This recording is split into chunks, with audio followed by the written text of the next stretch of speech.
As we mentioned, one of the hardest hit areas from last night's storm was Hamden, and Toby Moffett is there right now with a live report on how the cleanup effort is progressing. Toby? Joanne, it was indeed one of the worst hit places, and most of what you hear around City Hall, which is right over here next to me today, is the word lucky. They may, in fact, have to rename Hamden the nation's luckiest city after what happened here last night. Now, at a 5 o'clock news conference that concluded just recently here at City Hall, the Mayor Carasone said, he said it over and over again, given the extent of the destruction, it was a miracle that we didn't have more people hurt and many people killed. Now, they seem to be touching all the necessary bases here in Hamden. The mayor has talked at length with Governor O'Neill. Bruce Morrison, the congressman, has in fact talked to the Vice President Quayle today.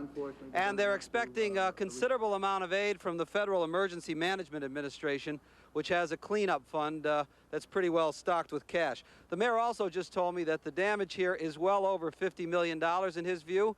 He doesn't see a major long-term effect. There may be some kids who get an early taste of college, however, because they may have to rent some space from Southern Connecticut State University if a middle school is not completed in terms of the repair damage. Now, as far as today, Tom Monahan took a look at how hard hit Hamden really was and what they're doing to recover from it. The people here say the height of the storm lasted only 2.5 minutes, but the destruction is still difficult to comprehend. Businesses like this one were totally demolished. 3 people were trapped under tons of wreckage in the basement of what had been their home. Miraculously, they survived. And there are stories of trees uprooted, of live power lines draped through trees and along sidewalks and roads, and of pieces of aluminum siding scattered about like shrapnel. Numerous injuries have been reported, but it appears that at least in this area of Connecticut, there are no fatalities.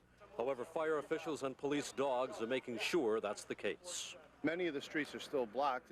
The trees are down, the power lines are down, and you can't get to certain areas. Throughout the day, residents of this badly hit 5-block area were trying to assess their damages and to do what they could to make repairs.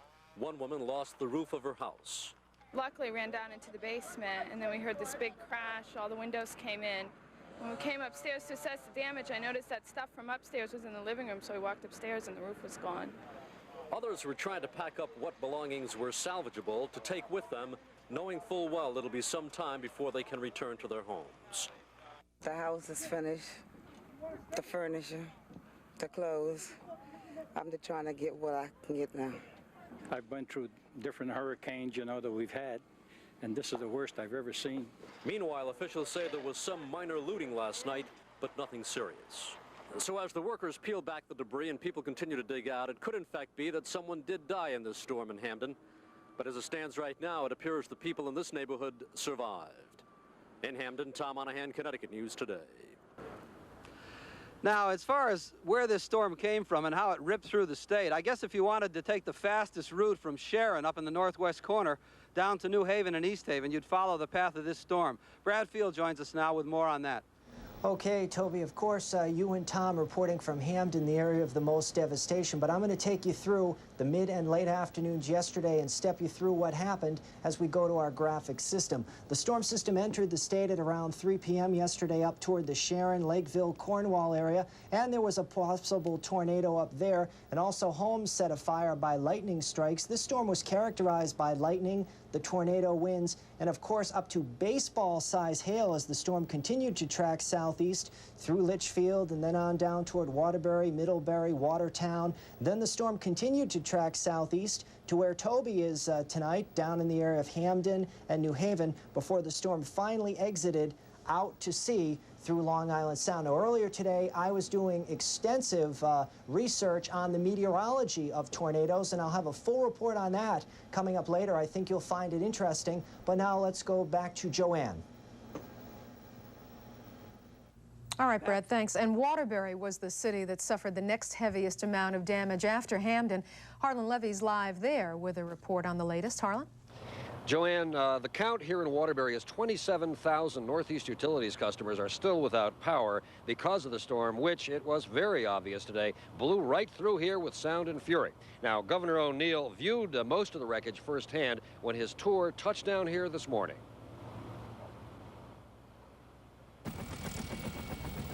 The governor and Senator Dodd arrived in Waterbury at 11 this morning. They were met by Mayor Joseph Santopietro, and the trio headed out by motorcade for a tour of the most seriously damaged areas of the city. The storm took its heaviest toll in the hills, where it cut a wide swath, uprooting trees and utility poles and knocking out power along the way. At the worst, 40,000 customers in around 200 locations were in the dark in Greater Waterbury. Damage estimates go into the millions. Do you think there will be federal aid? I think so. Waterbury would certainly be in the category of a city that would need assistance and probably get it. More than 60 people were treated at area hospitals for storm-related injuries. Waterbury Hospital admitted 2 of the 4 girls hit by a tree in the Thomaston camp. 69-year-old Angelo Antico of Waterbury suffered a heart attack and died. 20 others were treated. St. Mary's Hospital treated 40 people. 3 were admitted.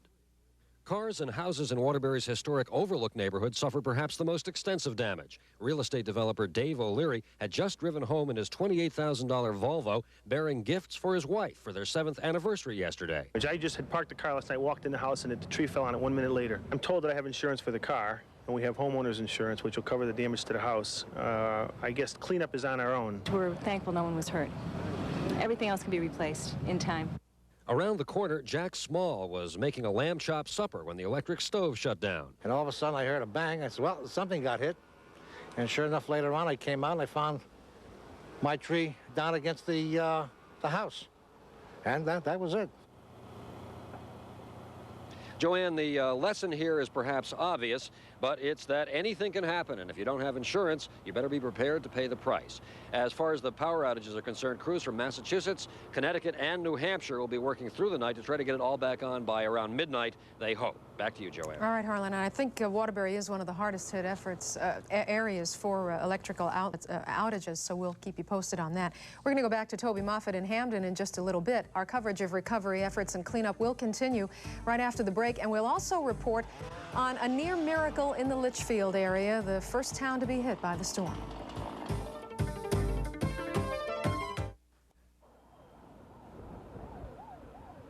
Back here, Toby Moffett back here live at the Hamden City Hall, where the mayor's just held a press conference laying out what their plans are. They are, by the way, going to be taking a tour through a neighborhood here in Hamden very soon, the hardest hit neighborhood. And if they find that there are people in homes that are structurally unsafe, they're going to kick them out of there. We'll be along on that tour when it happens. Now, last night, I had the opportunity to go to New Haven right after the storm, and again, the word is miracle, a miracle that not more people were injured and killed. The devastation was unbelievable, and it left only 4 people hospitalized. One 4-year-old boy, however, in critical condition after apparently being blown by high winds from an apartment window. Ross Joel was in New Haven today, and he has this report. The cleanup has been brutally slow in New Haven. Bassett Street in the New Hallville section finally started getting attention about 11 this morning, 17 hours after the vicious storm slashed through town. Crews are doing their best to open up streets choking with debris, but it's a tedious process. It's a lot of trees down, a lot of limbs down, a lot of lines down, and it's been a real job for us. In fact, downed trees are forming natural barricades throughout the northern part of the city. Power lines dangle everywhere in tattered strands, having left thousands without service. And there's the tangle of wreckage and metal carcasses left by the marauding storm. Today, many people remain stunned, not ready to face the damage to their homes, and with vivid images of the storm. When the wind blew, you could feel the house like go back and forth like that. It's kind of scary. It happened so sudden. See the damage it did.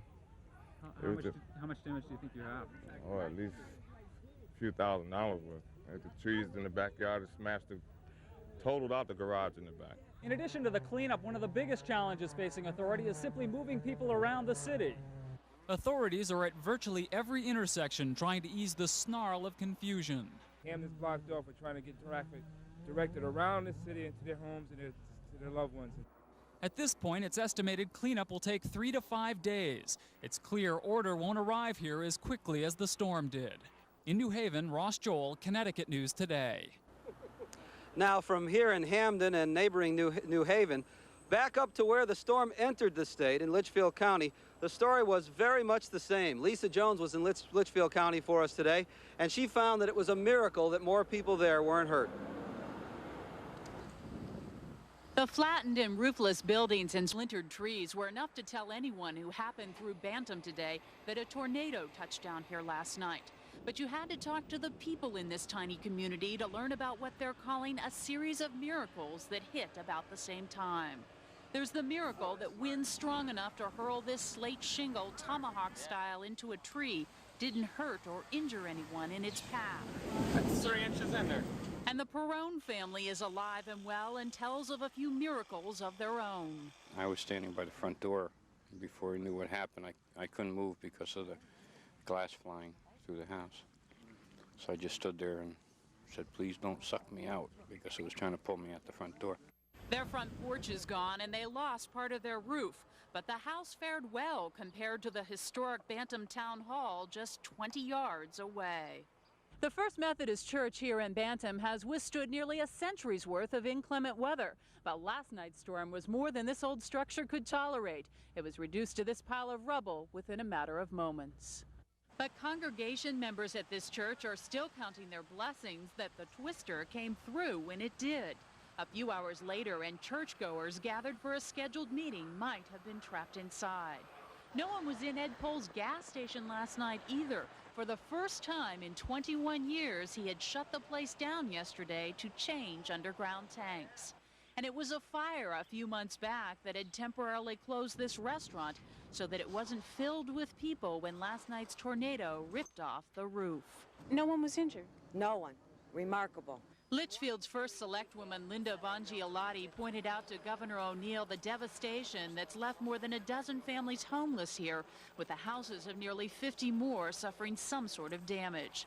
It'll take weeks of work before things even begin to get back to normal. But after what they've been through, most of the residents here say they just feel lucky to be alive. In Bantam, Lisa Jones, Connecticut News Today. And from the Hamden Town Hall here, back to you, Joanne. All right, Toby, you have to be impressed with the destructive force of this storm. It's amazing. Coming up next, we do have other news for you today, and we'll have the... Thanks, Bees. Let's go back and recap now our top story of the day, the storm damage and the storm recovery. Toby Moffett joins us live again from Hamden. Toby. Okay, I still want to be a sportscaster. Maybe it'll happen someday. But right here at the Hamden Town Hall, as I indicated earlier, our top story here, the mayor had a press conference. They're going out. They're looking at homes in areas that were hardest hit. We're not going to kick people out, but they're going to ask them to leave and ultimately order them to leave if they find out structurally there are problems. So we'll have more on that coming up later. All right, and that is Connecticut News Today. Thanks for joining us. For Toby Moffett in Hamden, Brad Field, and Beasley Reese here, I'm Joanne Nesting. NBC Nightly News is coming up next, and Anthony Everett and I will see you at 11 for Connecticut News Tonight, or I should say right after the All-Star Game. Enjoy it.